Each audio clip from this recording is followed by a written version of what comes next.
여러분, 30분 배송도 이제 빠르다고 못하겠는데요? 만약에 이게 단 5분으로 줄어든다면 어떨까요? 자, 오늘 우리가 파헤쳐 볼 이야기는 바로 월마트가 던진 엄청난 승부수, 어쩌면 우리 쇼핑의 미래를 통째로 바꿀지도 모르는 드론 배송 혁명에 대한 이야기입니다. 네, 맞아요. 잘못 들으신 거 아닙니다. 30분에서 단 5분. 이게 그냥 뭐 배송이 좀 빨라진다, 이런 차원의 얘기가 아니에요.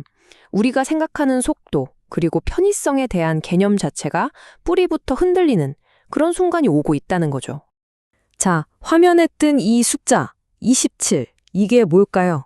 뭐랑 관련이 있는 숫자일까요? 한번 추측해 보시죠. 정답은 바로 월마트가 드론 배송을 하겠다고 콕 집어 선언한 주의 개수입니다. 27개 주요. 이게 뭐 몇 개 도시에서 한번 테스트해보는 그런 수준이 아니고요. 미국 당 거의 절반을 드론으로 덮어버리겠다는 진짜 어마어마한 계획인 거죠. 스케일이 감이 오시나요? 자, 그럼 이 엄청난 계획이 대체 언제, 어떻게 시작된 건지 한번 시간을 거슬러 올라가 보죠. 날짜는 2026년 1월 12일. 바로 이날 월마트가 유통업계 전체를 깜짝 놀라게 할 발표를 합니다. 바로 우리 드론 배송 네트워크 이제 전국 단위로 갑니다 하고 선언한 거죠. 월마트가 이 전략에 붙인 이름이 뭐냐면 스카이웨이 유통망, 말 그대로 하늘길을 만들겠다는 건데요. 핵심 아이디어는 생각보다 간단해요. 이미 전국에 쩍 깔려있는 수백 개의 월마트 매장을 드론 기지, 그러니까 드론 허브로 쓰겠다는 겁니다. 목표는 2027년까지 무려 4천만 가구에 이 서비스를 제공하는 거고요. 물론 월마트가 드론 기술에서는 아니잖아요. 그래서 구글의 자회사인 윙이나 의료품 배송으로 유명한 짚라인 같은 드론 전문가들이랑 팀을 꾸린 겁니다. 와, 그럼 진짜로 우리가 주문하면 드론이 날아온다는 건데 이게 구체적으로 어떻게 이루어지는 걸까요? 한번 그 과정을 따라가 보시죠. 생각보다 진짜 간단해요. 자, 보세요. 우리가 그냥 평소처럼 월마트 앱을 켜서 필요한 식료품이나 생필품을 주문해요. 그러면 주문이 딱 들어가는 순간 가장 가까운 매장에 있는 직원이 바로 물건을 챙겨서 포장을 합니다. 그리고 이걸 매장에 마련된 드론 허브에서 드론에 탁 실어요. 그럼 드론이 윙 하고 떠서 GPS 따라서 쭉 날아오는 거죠. 그리고 우리 집 마당에 와서 소포를 스르륵 내려놓고는 다시 돌아가는 겁니다. 뭐 차가 막힐 일도 없고 신호등에 걸릴 일도 없죠. 이 모든 게 단 몇 분 안에 끝난다? 이게 진짜 핵심인 거예요. 아니 근데 조종사도 없이 드론이 어떻게 그렇게 멀리까지 날아오지 싶으시죠? 바로 이 기술 때문입니다. 비가시권 비행, 영어로는 BVLOS라고 하는데요. 말 그대로 조종사의 시야를 벗어난 곳까지 드론이 알아서 자율적으로 비행하는 기술이에요.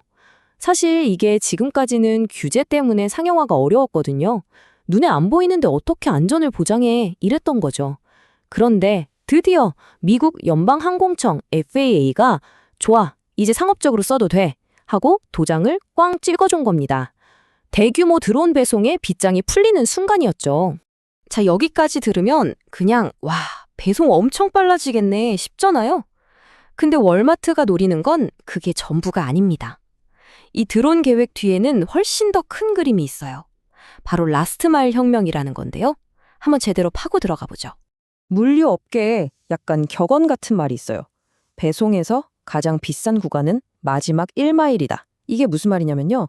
저기 멀리 있는 거대한 물류 창고에서 트럭으로 동네까지 오는 비용보다 그 동네 물류센터에서 우리 집 현관문 앞까지 오는 그 짧은 거리 있잖아요. 거기가 돈도 시간도 제일 많이 든다는 거예요. 월마트의 진짜 속셈은 바로 이겁니다.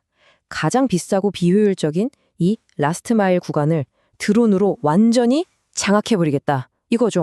그리고 바로 이 지점에서 영원한 라이벌이죠. 아마존과의 전략 차이가 확 갈립니다. 아마존의 프라임에어는요.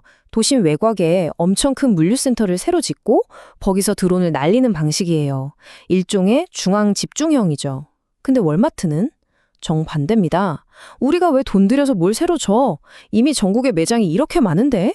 하면서 기존 매장을 드론 기지로 쓰는 분산형 전략을 쓰는 거죠. 이게 진짜 무서운 게 미국 인구의 90%가 월마트 매장에서 16km, 그러니까 10마일 반경 안에 살고 있거든요. 이 엄청난 인프라를 그대로 활용하겠다니 정말 머리 잘 썼죠. 결국 아무리 기술이 좋아도 이게 돈이 안 되면 말짱 꽝이잖아요. 모든 건 경제성, 즉 가성비로 통합니다. 자, 이 그래프를 한번 보세요. 월마트의 최종 목표는 드론 배송 한 건당 드는 비용을 $5, 우리 돈으로 한 6,000원? 그 아래로 낮추는 거예요. 지금 트럭이나 밴으로 사람이 배달하는 비용이랑 비교하면 이건 뭐 게임이 안 되는 수준이죠.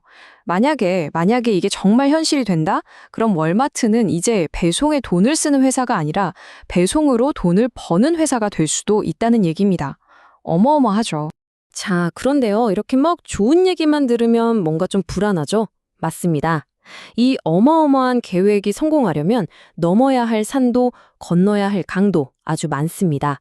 이제부터는 좀 더 냉정한 시각으로 어떤 역풍이 불 수 있을지 한번 따져보겠습니다. 네, 바로 이 질문이죠. 뭐가 잘못될 수 있을까요? 리스크는 뭘까요? 전문가들이나 투자자들이 꼽는 몇 가지 큰 허들이 있어요. 첫째, 역시 규제죠. 지금은 분위기가 좋지만 정부 정책이 언제 어떻게 바뀔지 모릅니다. 둘째, 여론.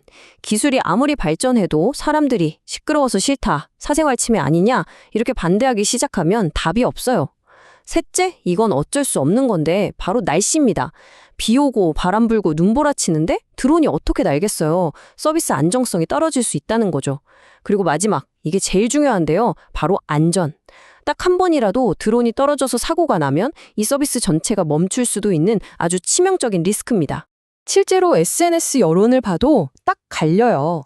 뭐 X나 레딧 같은 커뮤니티를 보면 와, 드론으로 치킨 배달받았다? 하면서 드론 언박싱 영상 올리고 좋아하는 사람들이 있어요.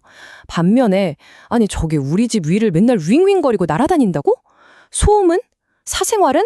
하면서 걱정하는 목소리도 만만치 않게 크고요. 물론 그래서 우리 동네는 대체 언제 돼요? 하는 궁금증이 제일 많긴 합니다. 자, 그럼 이제 정리를 좀 해볼까요? 이런 여러 가지 논란과 기대 속에서 이 월마트의 도전이 과연 배송의 미래, 더 나아가 우리 일상에 어떤 의미를 던지는지 마지막으로 짚어보겠습니다.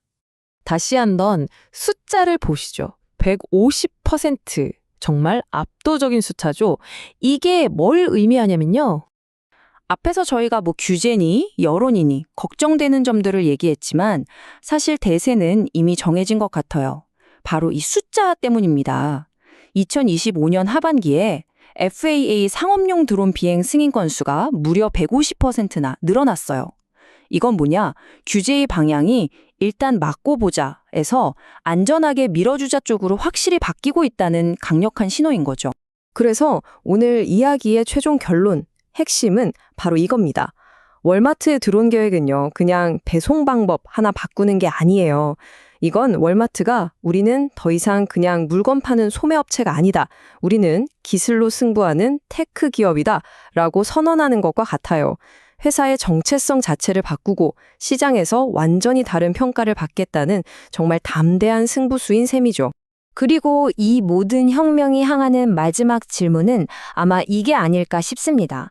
기술이 계속 발전하고 배송 비용이 계속해서 싸진다면 언젠가 우리가 배송비를 아예 안 내도 되는 그런 배송비 영원 시대가 정말 올 수 있을까요? 여러분은 어떻게 생각하시나요?